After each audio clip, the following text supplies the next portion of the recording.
আচৰিত কথা আচলতে আমি ইতিমধ্যে খবৰ লাভ কৰিছোঁ যে বিধানসভাৰ অধ্যক্ষ ডাঙৰীয়াই মন্ত্ৰী বিধায়কৰ দৰমহা বৃদ্ধি কৰিবৰ কাৰণে 3জনীয়া এখন আয়োগ গঠন কৰিছে আৰু সেই আয়োগে সিদ্ধান্ত লৈছে যে মন্ত্ৰী বিধায়কৰ দৰমহা এতিয়া 50% পৰ্যন্ত বৃদ্ধি কৰা হ'ব আৰু প্ৰাক্তন মন্ত্ৰী বিধায়কৰ পেঞ্চনো বৃদ্ধি কৰা হ'ব।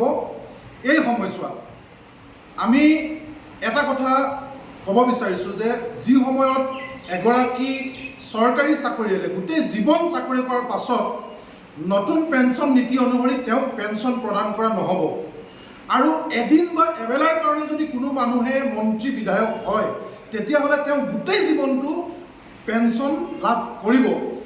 এই ধৰণেৰে যিবিলাক চৰকাৰী প্ৰতিনিধিয়ে চৰকাৰী কৰ্মচাৰীক পেঞ্চনৰ ক্ষেত্ৰত তেওঁলোকে ষ্টেণ্ড দিব নোৱাৰে, চৰকাৰী কৰ্মচাৰীয়ে পেঞ্চন পাব লাগে বুলি বিধানসভাত এটা টু শব্দ ক'ব নোৱাৰে, সেইবিলাক জনপ্ৰতিনিধিয়ে কি যুক্তিত বাৰে বাৰে নিজৰ দৰমহা বৃদ্ধি কৰি থাকিব বিচাৰিছে সেইটো আটাইতকৈ লাজ লগা কথা।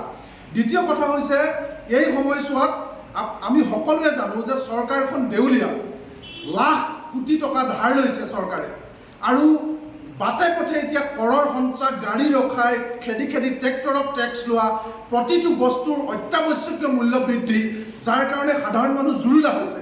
সাধাৰণ মানুহৰ কাৰোবাৰ যদি অসুখ হৈছে তেতিয়া চিকিৎসাৰ কাৰণে মাটি বাৰী বিক্ৰী কৰিবলগীয়া হৈছে। মানুহে ত্ৰাহি মধুসূদন দেখিছে। তাৰ পাছত চিণ্ডিকেটৰ টকা লোৱা মন্ত্ৰী বিধায়কে, অবৈধ ধনৰ ইনকাম থকা এইবিলাক ৰাজনৈতিক নেতাই কি যুক্তিত নিজৰ দৰমহা 50% বৃদ্ধি কৰিব বিচাৰিছে, এই কথাটো আমি তেওঁলোকক প্ৰশ্ন কৰিব বিচাৰিছোঁ। যি সময়ত সমগ্ৰ অসমৰ মানুহ এতিয়া বানপানীত ককবকাই আছে, মানুহে ৰিলিফ পোৱা নাই, মাত্ৰ এপোৱা চাউল 100 গ্ৰাম মিঠাতেল দি ঠগিছে মানুহক ঔষধ যোগান ধৰিব পৰা নাই, পশু খাদ্য দিব পৰা নাই, মানুহক যাতায়াতৰ ব্যৱস্থা কৰিব পৰা নাই। সেই সময়ত পুনৰ 50%। ৰাইজ এবাৰ ভাবক, আজিৰ দিনটোত এগৰাকী বিধায়কৰ দৰমহা 1,70,000, সকলো মিলাই প্ৰায় 2 লাখ টকা দৰমহা আৰু 50% হ'লে 3 লাখতকৈ অধিক দৰমহা পাব। কি কাম তেওঁলোকৰ? কিয় তেওঁলোকে এনেকৈ দৰমহা বঢ়াইছে? এয়া স্বাৰ্থপৰ আৰু দেশদ্ৰোহিতা নহয় জানো? এয়া স্বাৰ্থপৰ আৰু দেশদ্ৰোহী মানুহে এই কাম কৰিব পাৰে। আমি লাজ লাগিছে। আমি তেওঁলোকক কৈছোঁ যে এই ধৰণৰ ৰাইজৰ টকাৰে, ৰাইজৰ টেক্স পেয়াৰ, কৰ কাটল দি থকা ৰাইজৰ টকা অপচয় কৰাৰ বাবে আন কিবা হ'ব পাৰেনে?